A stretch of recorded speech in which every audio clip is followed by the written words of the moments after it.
Oki, and welcome to Learning Lounge. My name is Colleen Klassen. I'm the program coordinator of the Agility Innovation Zone. The Innovation Zone is a makerspace in the Science Commons at the University of Lethbridge, and due to donor and grant funding, it's free for University of Lethbridge students, staff, and academic staff to explore their creativity and do some hands-on learning and just build out those skills that we all need going into the future. Hi, I'm Luke Roberts. I'm the entrepreneurial strategist here at the University of Lethbridge. And Colleen, why don't you tell us a little bit about what happens day to day in the Agility Zone? But we're available for students to drop in once they've been trained on different pieces of equipment. We have everything from kind of the more high-tech equipment like 3D printer, resin printer, laser cutter and engraver, vinyl cutter. We also have more of what maybe have been traditionally the more artsy pursuits, such as sewing machines, sergers, different fabric arts, an embroidery machine. We also have all kinds of prototyping supplies, hand tools, power tools, really anything if you want to do some hands-on stuff as part of your day, the Innovation Zone is definitely the place to go on campus. I see a lot of this stuff here on the table. You mentioned the arts things. Is this only for things related to your program, or can they come in and make sort of anything? That's what's really cool. A lot of students, their first introduction to the Innovation Zone is through a class. So I'll tell you about some of the things that have been going on this term and maybe some of the things that students have developed out of those initial steps in getting into the Innovation Zone. So in the summer, we held a few workshops for academic teaching staff and grad teaching assistants to get them familiar and comfortable with the equipment that we have. We find that lots of times people are really interested in it, but they just don't know how to start. I know that's how it was for me. I was like, well, 3D printers look really cool, but how on earth would I use one and what would I do with it? So we had a few workshops where the participants could do a little entry-level project, find out about how the equipment works, and then figure out if that's something that they would have a way to work into their curriculum so that their students could actually spend class time in the Innovation Zone. Because what we found is from the students that come there as part of a class, quite a few of them come back on their own and start designing, innovating, pursuing maybe even entrepreneurial ideas, which we can get some feedback from you about in a little bit, but I'll show you some of the things that we did and that came out of those workshops in the summer. So we did a workshop on 3D printing. That's one of the most used pieces of equipment in the Innovation Zone. It's really versatile. You can do useful things with it. You can do creative things with it. So what we did for the people who were there in the workshop is we just made little keychains. So we used a simple 3D design program called Tinkercad. They built a rectangle, they either put a hole in it or a hook on it and put some text on it. So they got to go away with something that they felt proud of, that they'd made themselves, even though it was quite a simple project. And from there, they thought about what are some ways that our students can get in here.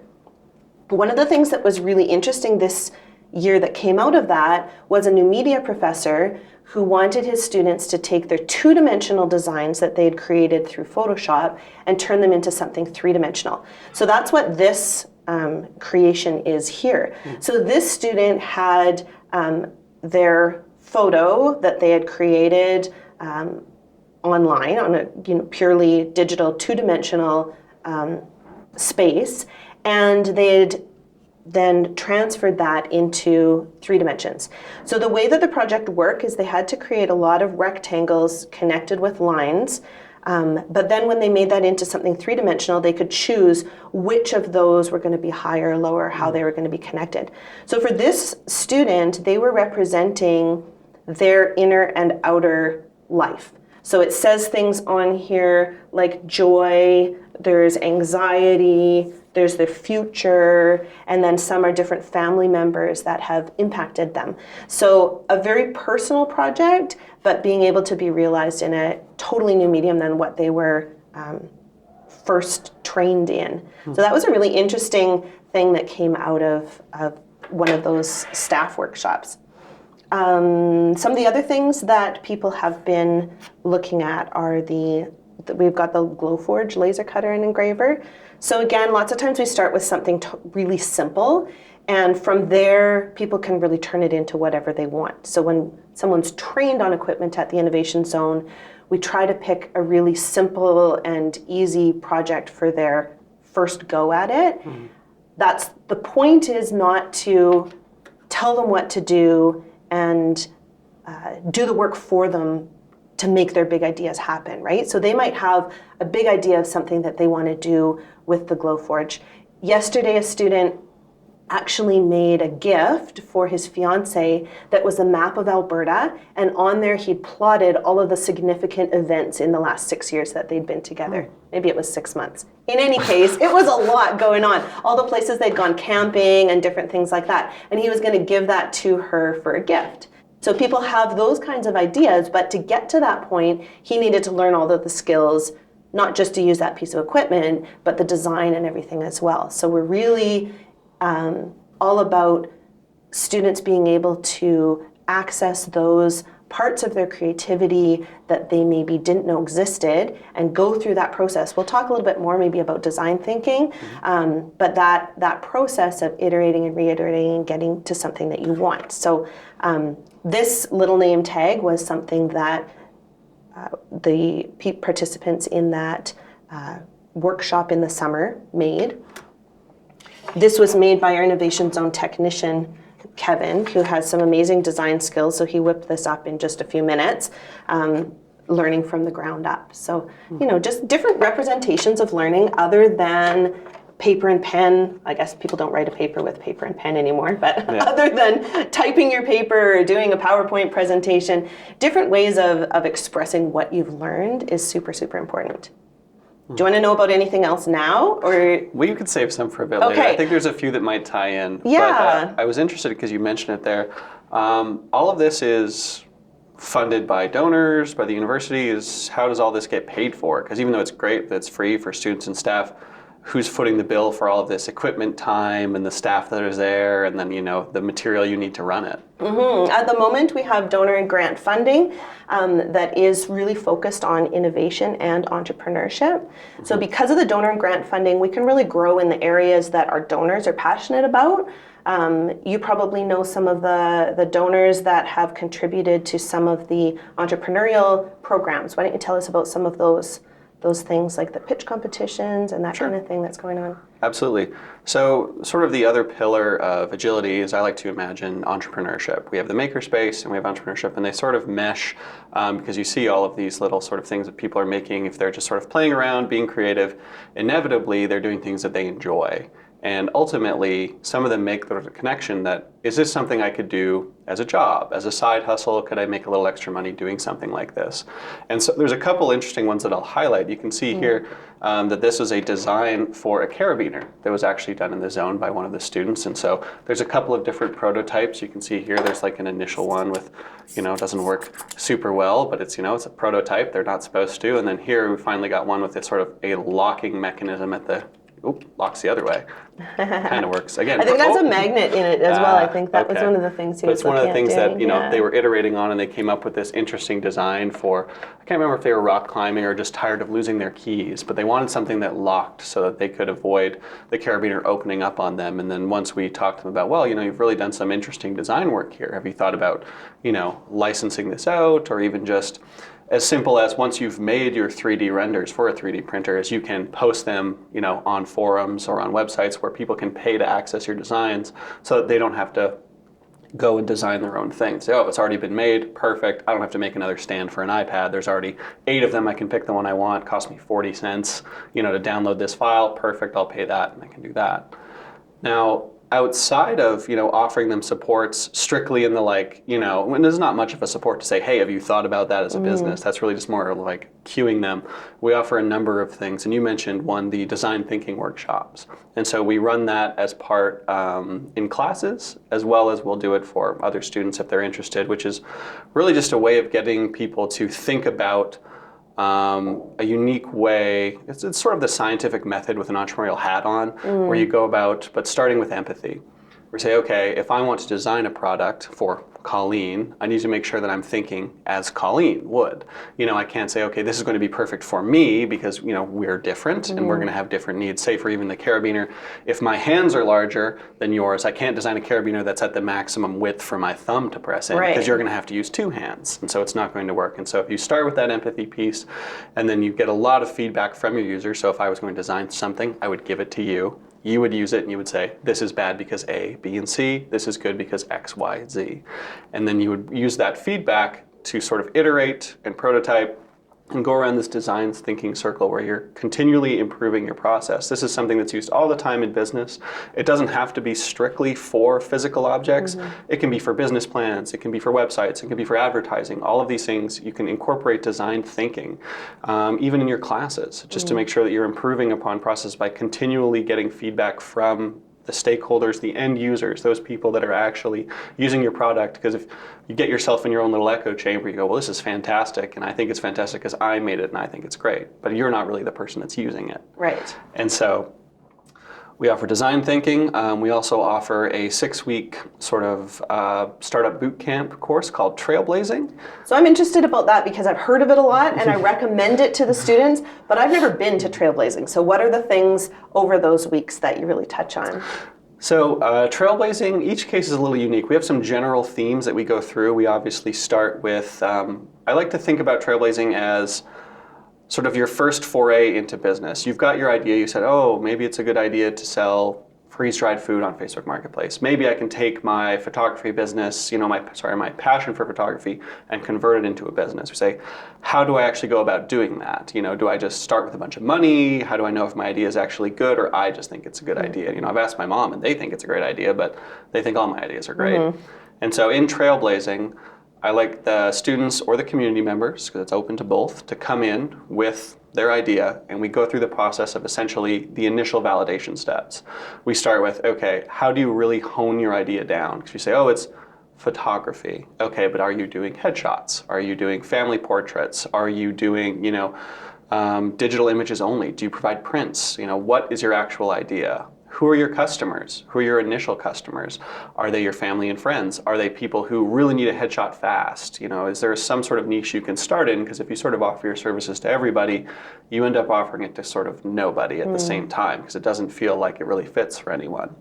We go through things like cash flow, just initial okay, if you need to start this up, how much money do you roughly need? How much is it going to cost you per month? And so you can decide sort of as a little reality check, oh, I'm going to have to take 10,000 photos this month for me to make money. And go, ooh, is that something I can realistically do? Or, okay, this is how much I would have to charge in order to make money on this business. Or am I okay to lose a bit of money in the first 2 months while I'm setting up, as long as I know that in the long term I will be profitable? And can I cash flow that? Would I have to put in enough of my own money to make that happen?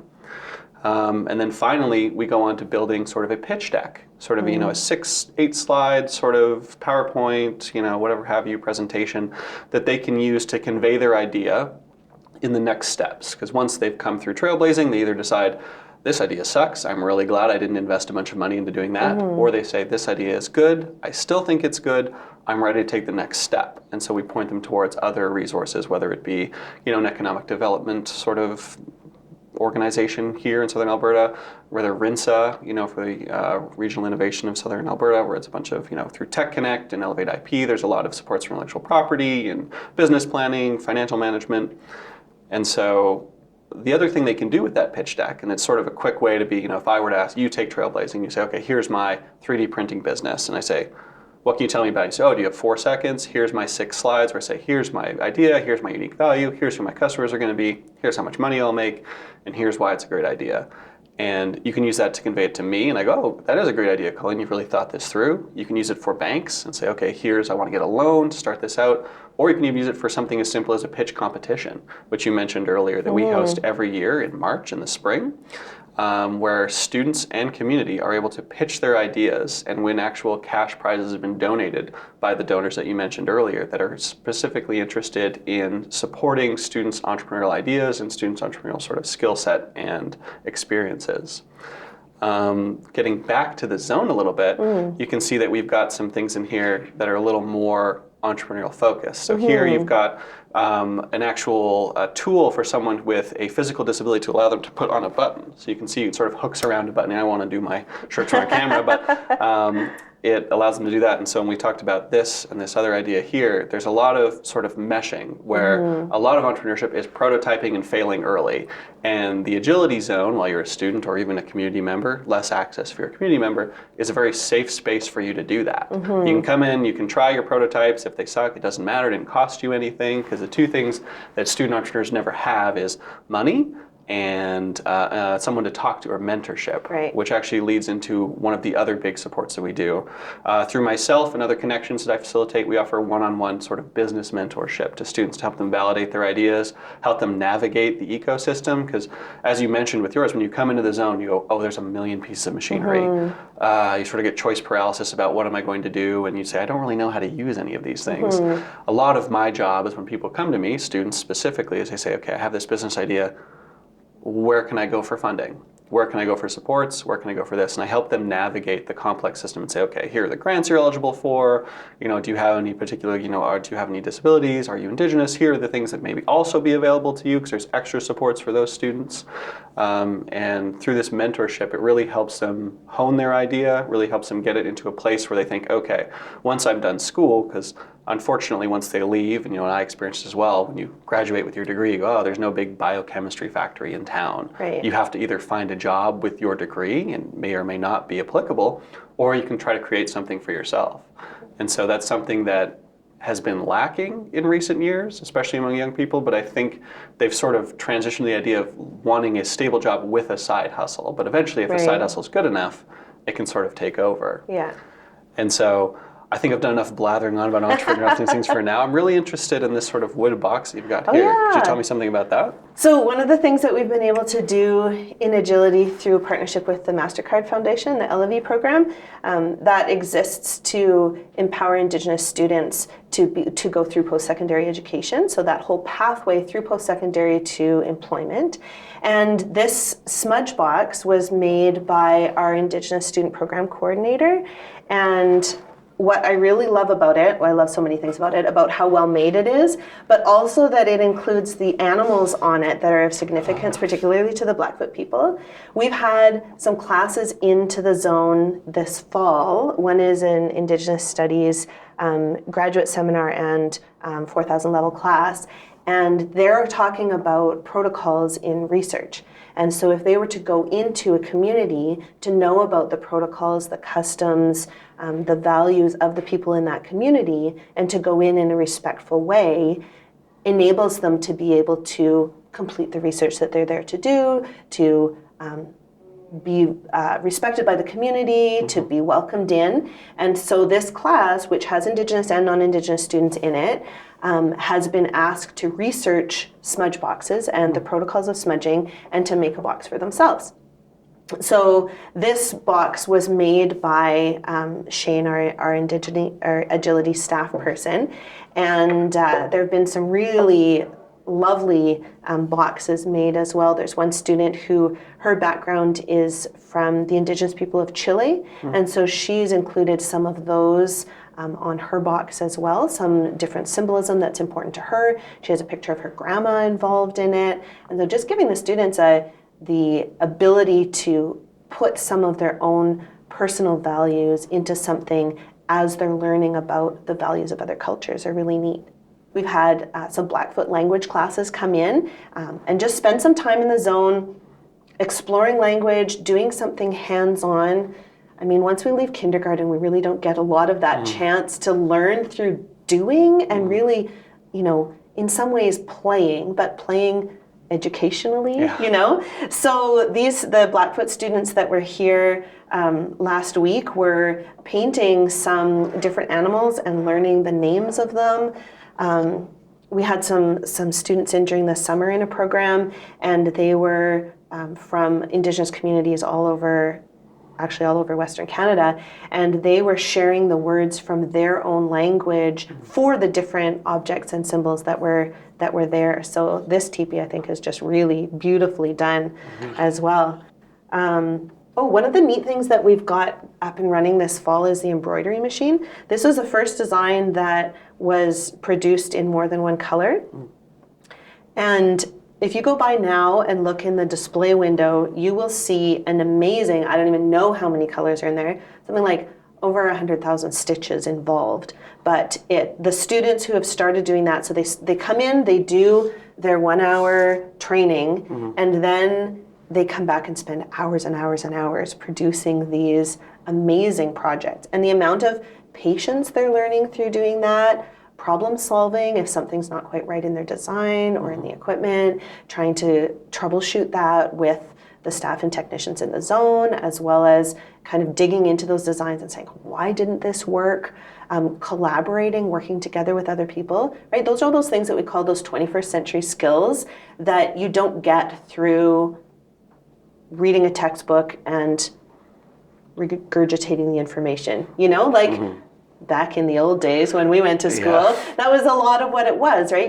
You're memorizing information and you're putting back what you remember from that information. And there wasn't quite as much of the ability to apply that and to think, how is this actually going to help me in the future in the workplace, right? So you'd hear the naysayers, Uncle so-and-so who, doesn't value a good old liberal education or that kind of thing, right? What are you going to do with this young man or whatever, right? But that in a space like the Innovation Zone and through early start entrepreneurial support, students get the chance to build those skills while they're still young, Not that it's ever too late for people to start building those skills, but there's a number of people who come into the Innovation Zone and say, oh, if this had only been here when I was a student, or, oh, I'm in my 4th year, I really wish I could have come here in my 1st year and really got into that. So we're really trying to reach those students in their early years at university, partly through encouraging those academic teaching staff to find a way, even if it's just to bring the students in for an orientation and a tour to see what's actually here. And then it gives them the possibility to use that either in a class assignment in that class, but maybe to incorporate it into something else that they're doing. There's a really neat project that's happening in a Dillon School of Business professional communication class this semester. So as most people know, the world of business involves a lot of teamwork. I mean, the world of the world involves a lot of teamwork, right? But these students need to work as a team. They're assigned their team at the beginning of the semester, and they do things together as a group throughout the whole semester.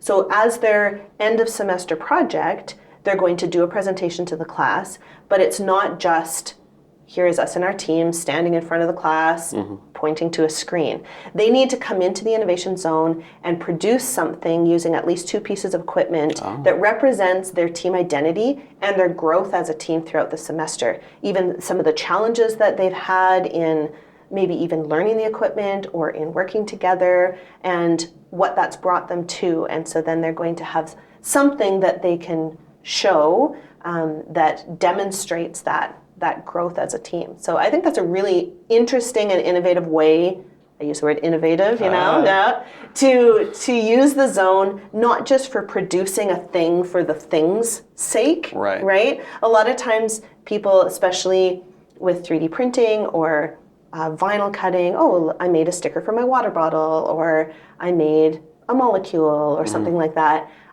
or I made like a little fidget toy. They start there, but from that, they go way, way beyond. So that's some of the exciting things. I mean, there's so much exciting. We don't really have time for me to tell all the exciting things. Same thing, you probably have some great stories of some students that you've worked with or some entrepreneurs and some of the things that they've done. Actually, could you tell us a little bit about, there's someone who had an Innovation Catalyst grant who had some summer students that were actually working in the zone that had a cool project as well. I can definitely tell you about them, and there's a couple others I'd like to highlight. I had some thoughts while you were talking there. The first thing I want to get out of the way is the zone also is just a nice place to hang out. That's true. You know, it's not just for, you know, work and things. There's plenty of people with their headphones on in between classes working on creative projects, but it's also a place to just sort of be. And so I think it's a great, you know, secondary value add for that. Is there a sense of community in there among the people that are creative, even if they're not necessarily creative on the same things. And when you were talking about not entrepreneurship specifically, but how these skills aren't necessarily taught in the classroom, and so if we can get the educators, you know, using these skills and integrating them into their coursework, it really prepares students for life post-graduation. You know, have the skill sets for, like you mentioned, teamwork, communication, networking. All of those are critical, and we don't necessarily do a great job of getting those across with traditional teaching methods of simply like, okay, memorize the amino acids, write them back down. You know, and additionally, no one asks you to do that at your job. Right. It's still important, but still it's maybe not. Yes, still important, but you know, not necessarily memorizing is good, but it's not the only skill you'll require. The same can be said for entrepreneurial skills. You know, a lot of those things that we talked about, the networking, how to validate an idea, how to, you know, to manage time, all of those are entrepreneurial skills that are going to be very important, even if you're not an entrepreneur afterwards. I don't expect everybody that comes through my programming to run a business, but they're going to learn enough valuable information about validating business ideas to be of value in the business later, even if they don't want to take all of the risks themselves. And so to get onto a specific entrepreneur that you mentioned, which is Brent Pachowski through Paramoria Agriscience here with the Innovation Catalyst Grant at the University of Lethbridge, they do crop monitoring. And so they use specific diagnostic methods that are on the molecular level to measure spore counts in fields and say, because the biggest problems that farmers have are, should I spray my field?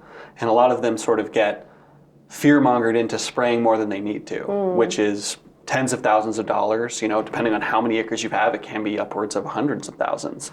And do you need to apply fungicide if there isn't this ever-looming threat there? However, if you miss it, and you lose a crop to that, you know, your insurance isn't going to pay you out. Right. And so there's this whole, well, I better just do it just to be safe. But it's costs, you know, a waste cost, it waste product. It's bad for the environment to make sure these things applied when they don't need to be.